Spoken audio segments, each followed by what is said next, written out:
Hello and welcome to another episode of me talking about my knitting. My name is Freydis, I'm coming to you from Eastern Norway and let's just get started. My first finished object is the Ranunculus by Midori Hirose. I knit this in Highland wool from Hobby, which is non-superwash sport weight. I worked on this in my last video and I was kind of worried about how it would turn out because the gauge is supposed to be 14, but this is actually 18, and I was kind of worried about how it all would come together and how it would fit me. This is a size 3, by the way, but it turned out just fine. I really love how it turned out, actually. The texture looked kind of messy when I was finished with it, but once I blocked it and I washed it and blocked it, and now it looks fine. So I'm very happy with how this turned out, and I definitely understand why the Ranunculus is so incredibly popular and has been ever since it was released several years ago. The pattern is quite versatile, it's very size inclusive, very nicely written and easy to follow. It's a great pattern if you haven't, like me, haven't done texture before, so this was my very first textured pattern, and there's so many resources both on the page on Ravelry and just in general on YouTube, so should you find yourself stuck, it's easy to get unstuck. I should also mention that this is the wide neckline option, which I don't think a gauge of 18 would work all that well with the narrow neckline version, because I don't think I would be able to get it over my head, but the wide is fine with 18, at least it is for me. I am very happy with it and I do think I will make more. I actually have made another one which I will show you in a moment. Next is the Sugarplum Jumper by Fabel Knitwear. I knit this in Pickles Cozy in the color Kråkesølv, which means crow silver, which is what we call mica in Norwegian, and I'm so happy with this. And since April was so cold, I did get a lot of wear out of this. It has a turtleneck, it's fairly cropped, and it has these voluminous sleeves. This is knit bottom up, and the only alteration I did was that I cast on fewer stitches than recommended for my size, and then I did a few more increase rounds to get up to my correct bust size. I also made it slightly longer than it's supposed to be, which worked out well with my added increase rounds.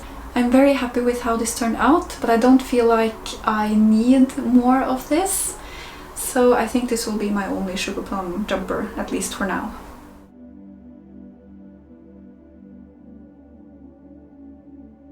Next up is the Delacour Cardigan, and I do apologize to any French speakers watching this, I don't know how to pronounce that name at all. This is by Fabel Knitwear and it's knit in Highland wool from Hobby in the color Ash Tree Bark. I absolutely love this design and I love the color of this yarn. The color is kind of brown, purple, beige and grey all at once, and I'm low-key obsessed with it. But I did have some trouble making this.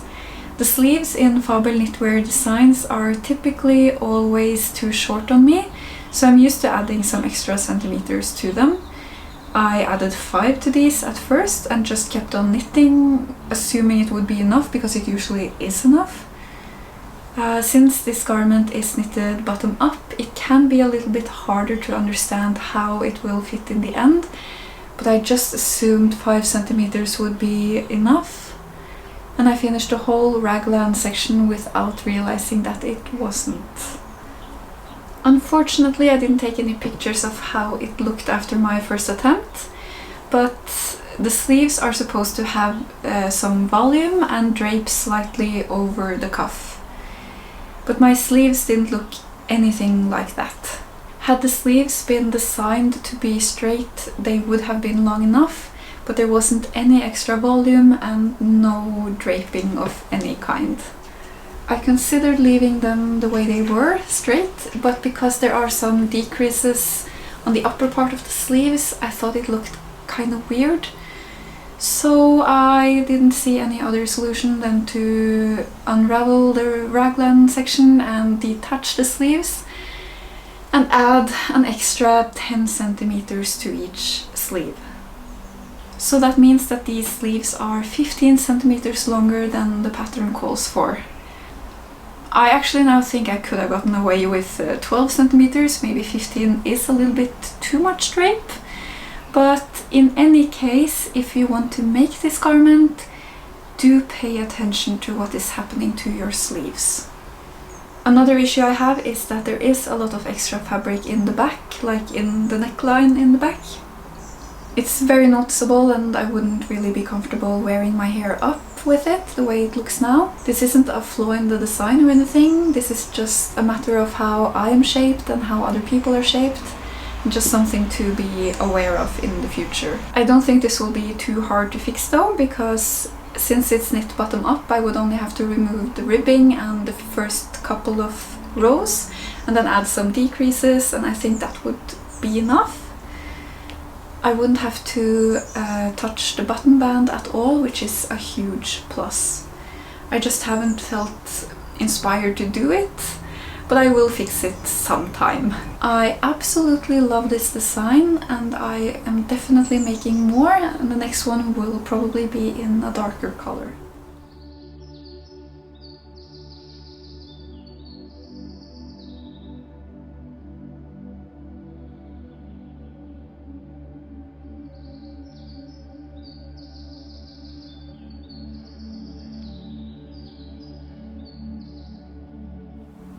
My next finished object is another one from Fabel Knitwear. This is the Bibliotek Blouse, which has all over ribbing on the front and the back. It was supposed to have puffed sleeves, kind of like the ones I have here, but I decided to omit those because I knit this holding a strand of mohair and I felt like it would just add too much bulk to the garment. The yarn is merino tweed from Pickles in the color Mose, held with a strand of kid silk mohair from Viking. I don't have the colorway anymore, but it's a chocolate brown. The tweedy parts in the merino is colorful. There's purple, blue, yellow and some other colors, which I think looks a bit strange. I'm not a huge fan. I thought maybe the mohair could camouflage them a bit and also pull the green in an even mossier direction. I totally underestimated how dominant the mohair would be, because I have very little experience knitting with mohair, but I kept knitting anyway because if the merino tweed had been available in brown, I would have bought it in brown, so I suppose it kind of worked out in the end. The color is definitely growing on me. I feel like it makes me look like a slowly decaying tree stump, which is a look, I guess.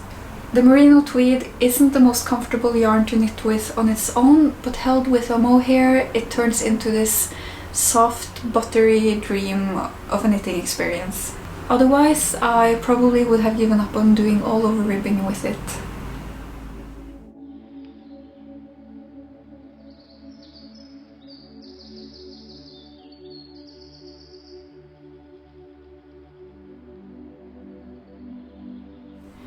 I have not one but two Eowyn blouses, also from Fabel Knitwear. So there's the short sleeve black one I'm currently wearing, and then there is a long sleeved brown one. Both are knit in Mayflower's cotton merino. The black is black, this is fern brown.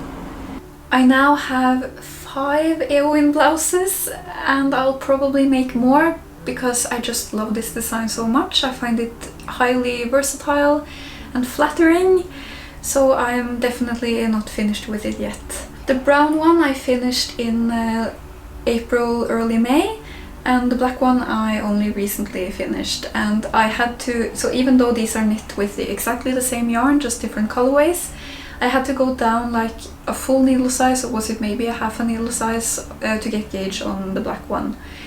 And I think this means that my knitting is getting looser, which is a good thing because it means that I'm not straining myself as much when I'm knitting, which I do have a tendency to do.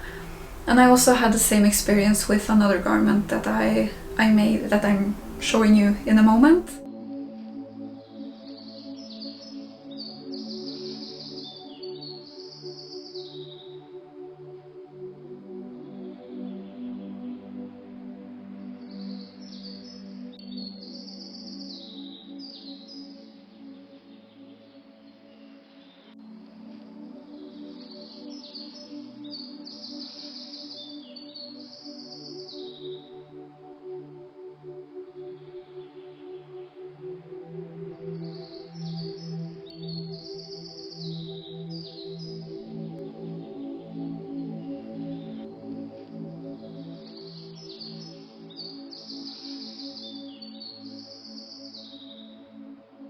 My next finished object is the Ripple crop top worsted weight version by Jessie May Designs.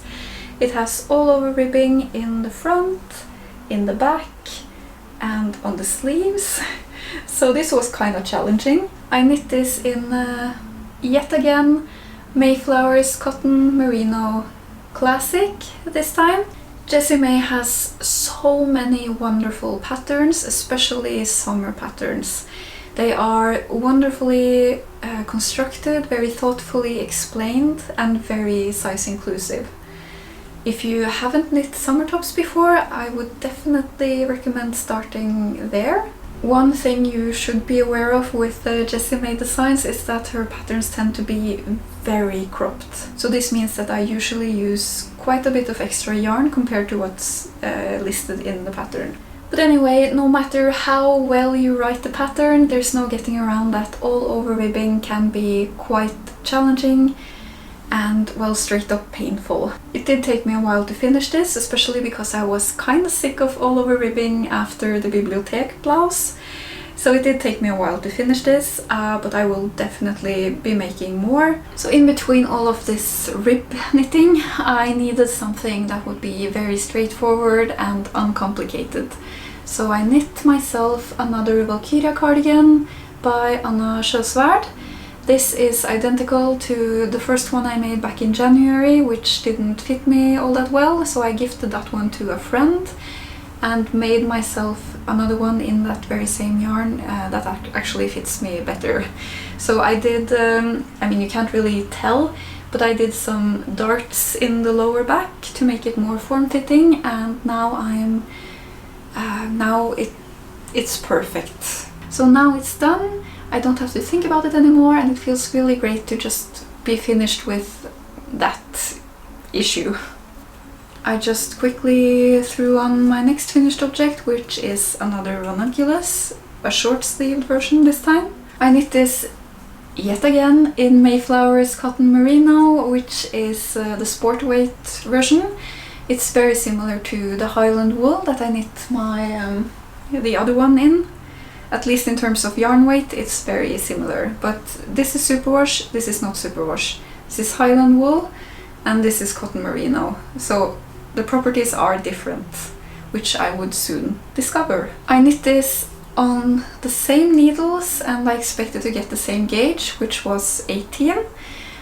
But I think because my gauge is changing and my knitting is getting looser, as well as how this yarn is more slippery than the other one, my gauge was much looser on the very same needles. The gauge starts off up here at about 16 or 17 stitches per 10 centimeters, and then it fairly quickly turns into 14 stitches per 10 centimeters, and 14 is the correct gauge. It's what the pattern calls for, but it wasn't what I had in mind. So I just kept knitting because I didn't think it was, you know, it's supposed to be 14, so what the hell. So even though this is a much more floppy, looser garment than I thought I was making, I think it will grow on me and I will figure out how to wear it. My work in progress to share is the Othilie tee by Skein Knits. I have finished the body. I've made 2 sleeves, which you can barely see because I haven't really done much with them yet. Okay, so let me show you, because I've actually made this once before and it didn't turn out well. Here it is from last year. So I knit this in rainbow cotton from Hobby, and it grew so much after I finished it, so it doesn't fit me at all. I've never actually properly worn this because it just expanded immediately. This is knit in Mayflower's Cotton Merino Classic. I seem to not have that many different summer yarns. I'm doing this in Cotton Merino because it tends to retain its shape a lot better than 100% cotton. But this is superwash, so it might grow anyway, although not as much as this did, which is why I've sized down. So this is a garment that you can wear with either 5 centimeter positive or 5 centimeter negative ease. This one I did with the positive ease, so this is a size smaller, and if it grows it will hopefully still be within that 5 centimeter range, and if it doesn't grow it will still fit me. So what am I doing about this one? Well, it will be frogged eventually. I just wanted to keep it until I could complete another one and just compare and learn from my mistakes, because it's knit in the round, but it has this illusion of a set-in sleeve. So you have this thing right here, which is the illusion of a seam, and I'm not pleased with how I did those stitches. They are really messy. It involves stuff like purling through the back loop, which I don't think anyone finds particularly easy. And when I knit this a year ago, I was a lot less experienced, obviously, than I am now. So I'm hoping to be able to create a nicer fake seam than I did here. I'll frog this and probably turn the cotton yarn into washcloth. I'm not even going to try to say the plural of that word.